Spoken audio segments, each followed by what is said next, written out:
It's morning, and I thought today we would talk a little bit about fingerstyle playing.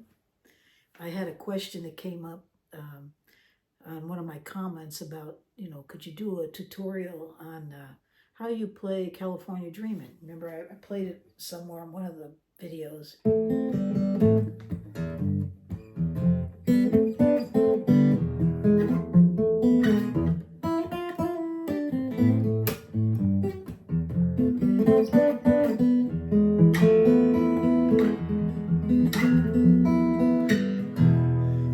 So I got to thinking about that, and I can't say that I'm one of the best fingerstylists, but it's something I've been working on for a long time.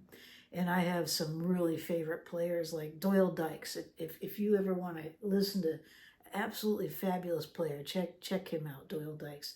In fact, I like to use his picks sometimes. Like you get online, he sells these things, but they're fast picks and they work really nice.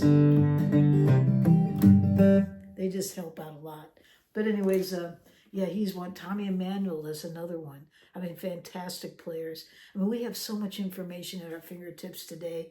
We can go online and listen to these great players. But to approach a song like California Dreamin',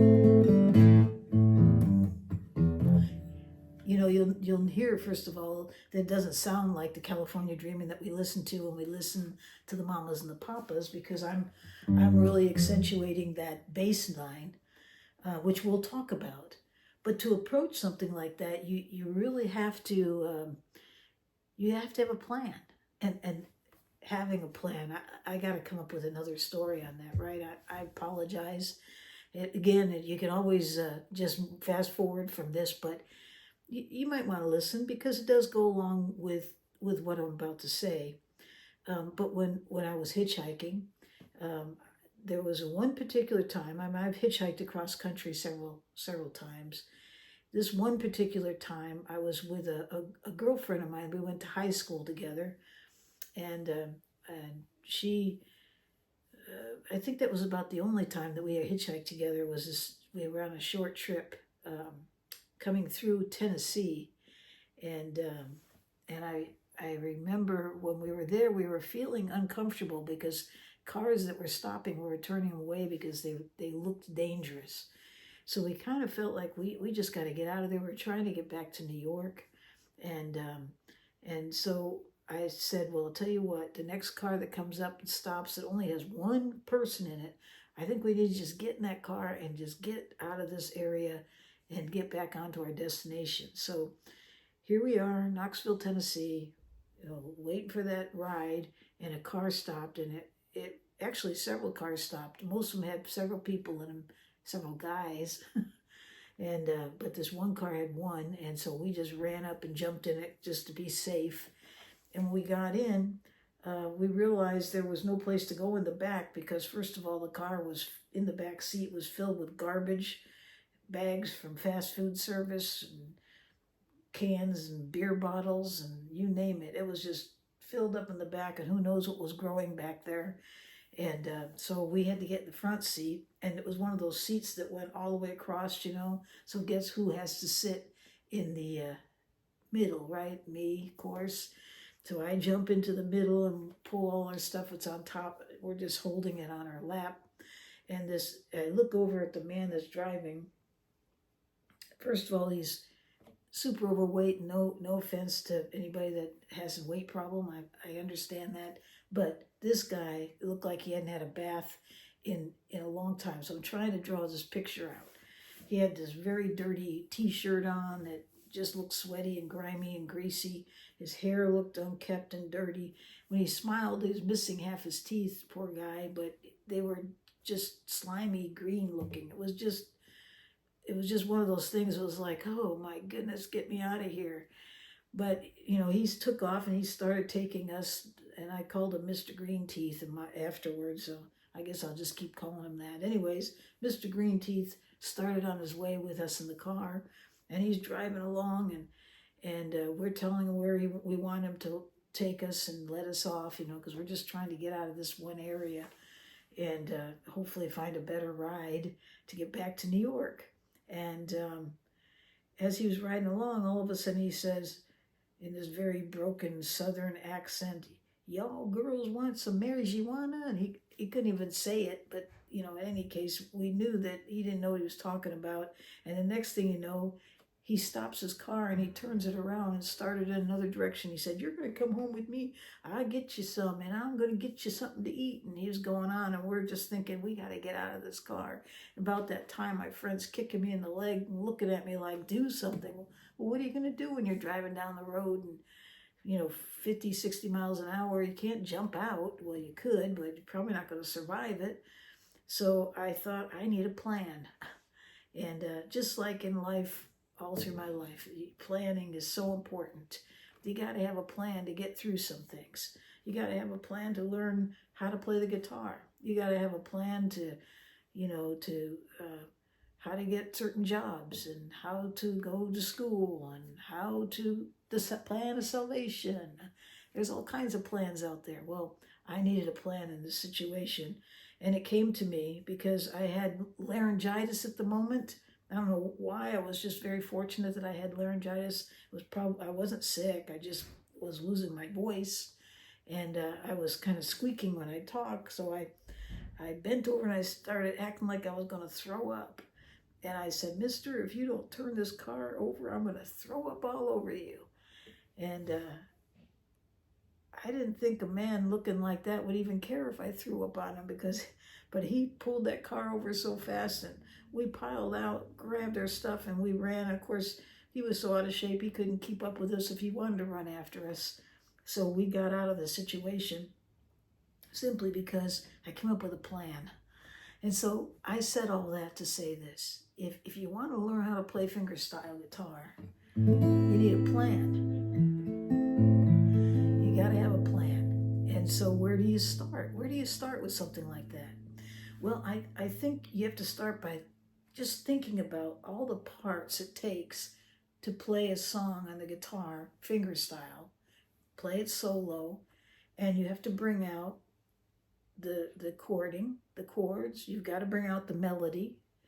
You have to bring out the rhythm, and you got to bring out the bass. And many times that bass just pulls the whole song through. The song, for example, Carol Kay, I don't know if you know who she is, but she's a great bass player. She wrote the bass lines for many great songs like "Boots Are Made for Walking." A lot of Cher's songs, she did the bass line, and she was a great session player. Good Vibrations. I don't know, there's all kinds of them, songs you would not believe, but she was the one that came up with the bass lines that drive a lot of famous songs. So that was Carol Kay. Look her up. You'd be surprised. She's got a great story. Let me think of another one.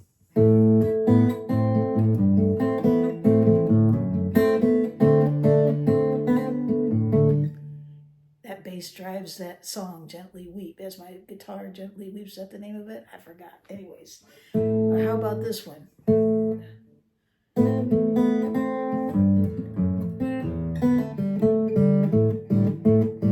Classical Gas. It's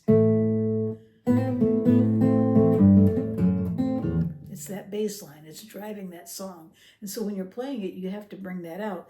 So once you have the chords and you got the melody in your head, I think the best place to start with a song like "California Dreaming" is to bring that bass line in. But in order to do that, you have to know how to play the bass line around your chording. So you've got the chord A minor in "California Dreaming." It's where it starts. It's A minor. And then for me, what I did, of course, it's not done this way in the song, but when I'm playing it, I want to bring that out, right? So in order to do that, I have to be able to play that low note, keep my chord going, pick up the F, and pick up the E. So that's a good place to start. Setting the song aside, teach yourself how to play bass notes around a chord. So a good one to do it with would be just this. Make the A minor, put the pinky up there and pick up that G, pointer finger on the F, and you got it. Doesn't that remind you of something?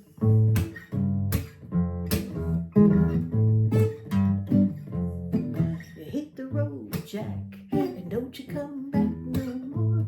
See, it's a bass line that drives that song. But this is a good place to start. Even though it's not the song itself.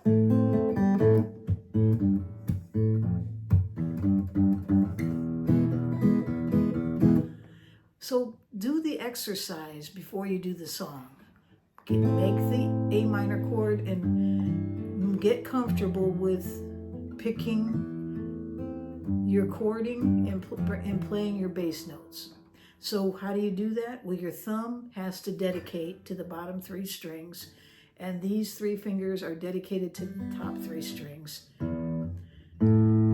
So I'm playing an open A string, and I'm plucking my A minor. So I'm just picking up 4 strings with that. Then I'm going to take my thumb and pick up the G, play those same 3 notes. With my pointer finger, you notice it changed the chord, but it's a B and it still goes with it. It works okay, because you're going to go to that E. Okay? So there's a good place to start. I know it's not the song. I know I didn't teach you the whole thing, but unless you get down playing around a chord, playing that E chord with it, you won't be able to do it. And then, you know, pick other chords and find bass lines that go with them and practice it.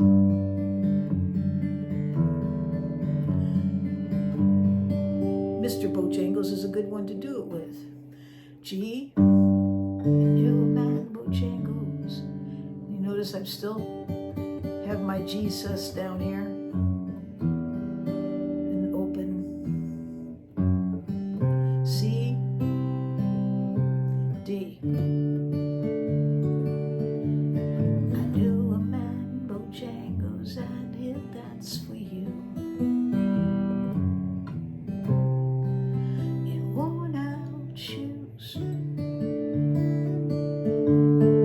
Silver hair, ragged shirt, baggy pants. The old soft shoe. So you get the idea, but practice those. And practice picking with your 3 fingers dedicated to the bottom strings. And it's not that you can't move up, because I just did that in the other song. It's not that you can't break the rule, but for the most part, keep that thumb going for those bottom 3 strings and dedicate these fingers to the to the top 3 strings. Okay, so there you have it. It's a plan. It may not be the best plan, but you have to start someplace. Start with working on those bass lines.